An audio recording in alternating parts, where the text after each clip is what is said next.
Right. After that, I done what I'd consider to be one of the big ones, which is 1-2 switch. Okay. 1-2 switch is it's the Wii Sports, the Wii U party game of the console. That's what it is. I think I've seen it going for about £35. It's essentially it's a party game for players, but for developers, it's a tech demo game to kind of go, here's what you can do with this. And this is the console about that thing about don't look at the TV, you look at the player. It is very gimmicky. You know, I'll go through the mini games I played in it. You know, for £35, it's probably something you're going to play once or twice, maybe a couple of times if you've got a big group of people, but it's not something you'll be consistently playing. But it's probably a nice one to have in the library to throw out because it shows the potential with the console. To talk about, actually, I'm just going to go back to Bomberman quickly and Street Fighter because, like I said, I played them on the little Joy-Cons. So actually, let's just talk about holding them, playing them. It's small. It is kind of like that.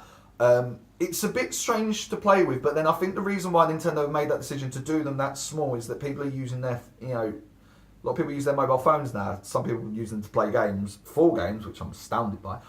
So it is that quite small. So you're kind of used to that tight feeling.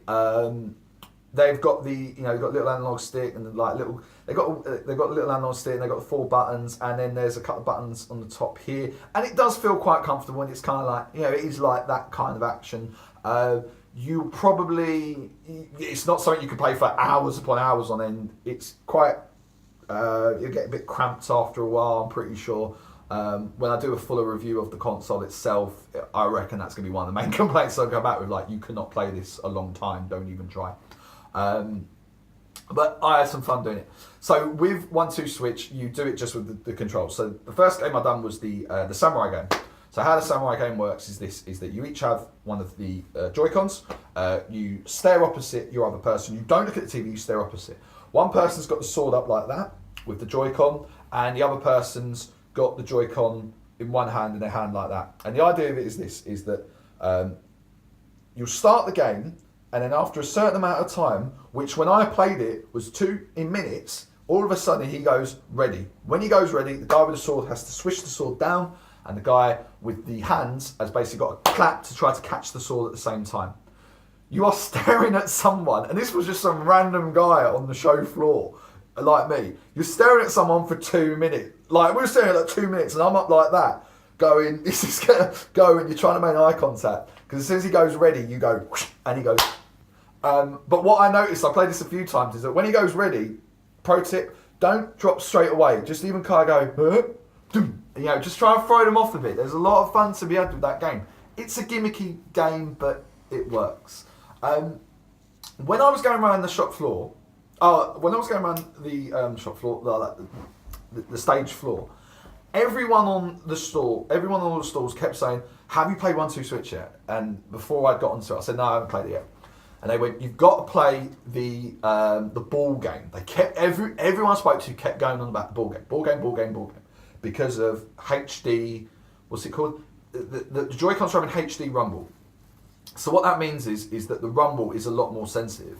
And I did notice it when playing Mario Kart and also a bit of Splatoon that it's not the generic rumble. The rumble can have different levels to it, so it can be little.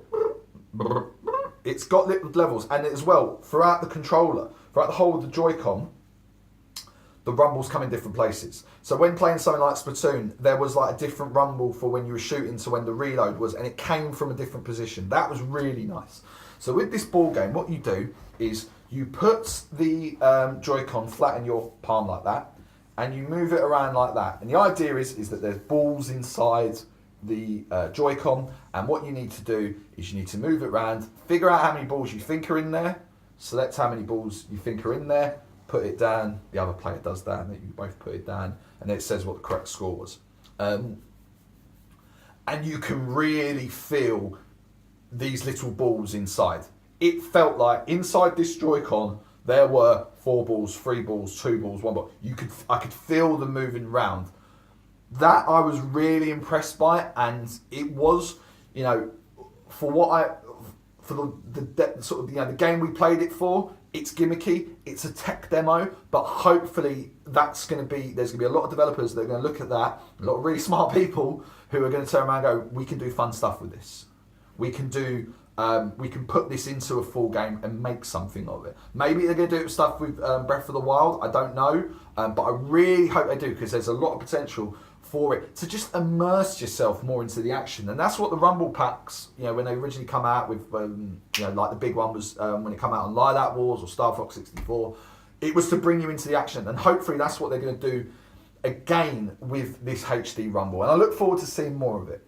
The other game we played was a Safecracker game, where it's me and another person, and we hold the Joy-Cons out, and you've got to twist it round, there's a safe on the screen, and it goes, and then when it gets to the click point, you know, you've got to kind of move it around, figure out where the click is, hold it in that position, it goes, and you've got to do it 3 times, and then it unlocks the safe.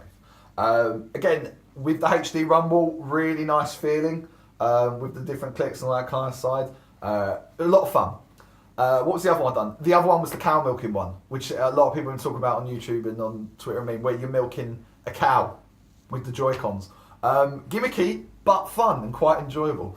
And then the other one was a Western one where you've got to draw the Joy-Con.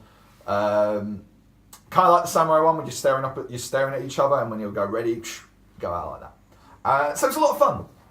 But it is a very, you know, 1-2 switch is the. It's the Wii U game. It's the Wii Sport, Wii U games of the console. You should. I'd probably recommend picking it up, especially if you're going to get the Switch and you got a load of people around, you can have a party, or if you're a parent and you want to get something for the kids. The 1-2 switch is probably a nice one to go down to start with. And then I played the boxing game, which I can't remember what it's called, but there's a picture of it up there. This is a new first party title for them. It's a boxing game. You play, and it's done split screen. You each have, when we played it, you each had one Joy-Con each, and what you do is you punch, and it's a fighting boxing game. On the TV, it's split screen. I see it from behind my character, the other player sees it from behind their character, and you punch. It's kind of like the Wii boxing game. Right, it is like the Wii boxing game, but it's more advanced than that. So what it is that when you punch, your arms are on sort of hydraulic springs. So when you punch, it goes really far away. The fist flies out and it's on like a spring and goes, and it hits the person in the face. So you can do it straight punches, or you can do curves, or you can do uppercuts. There's a lot of, it's a return to the Wii motion control, but obviously where time has gone, it's been 10 years as it were, where time has passed and everything's technology's improved. It's in a lot better position and place. A friend of mine, the one who described the GameCube and the Wii is a motion control GameCube, he always said the problem with motion controls, and I'm referencing him because he made a good point, was that there was no feeling of force feedback or immersion. There was no feeling of force feedback or weight that kind of would immerse you more into it. So that being said, when you've got, if you're playing one of these sword fighting games, there's nothing to stop you physically going all the way down. But if you're trying to, cut someone, you are going to stop at a point. And the Wiimote didn't have that feeling of stop away. I think Yahtzee and Zero Punctuation talks about that as well back in the day. What I'm hoping for is that with this HD Rumble, there will be that feeling of a kind of a little bit, obviously there's not going to be weight, but there'll be that feeling of a force feedback. And because of the complexity that HD Rumble has, hopefully it will work quite well. But with this boxing game, it's a return. It's a Wii box. If you were to say that Wii boxing was, like FIFA on the Mega Drive, this is FIFA on the PS3. It's clearly advanced. The tactics and the complexity of the game have advanced, and there will be a lot to do with this game because there is this kind of decision you need to make about, well, if you go up quite close to your if you make a punch and it misses, because of the time it takes for the punch to go round, it takes maybe a second or two, you are leaving yourself exposed. So there is they've taken the whole one of the beauties of boxing is like knowing when to throw your punches and when to block, and they've put that in this game, and they've added a little bit of element to it with your exposure being a lot longer. I don't think that's one of the launch title games, but it's a really fun game, and I've got that pre-ordered as well. That's going to be online as well, which will be quite fun. Hopefully there won't be too much lag on that, otherwise that'd be quite annoying. But it is that return to sort of a Wii motion controller, and that was all I think I played there. Did I play anything else? No, I didn't play anything else. They had a couple of small. They had like Skylanders there and a couple of other little titles. But they weren't of note to me too much.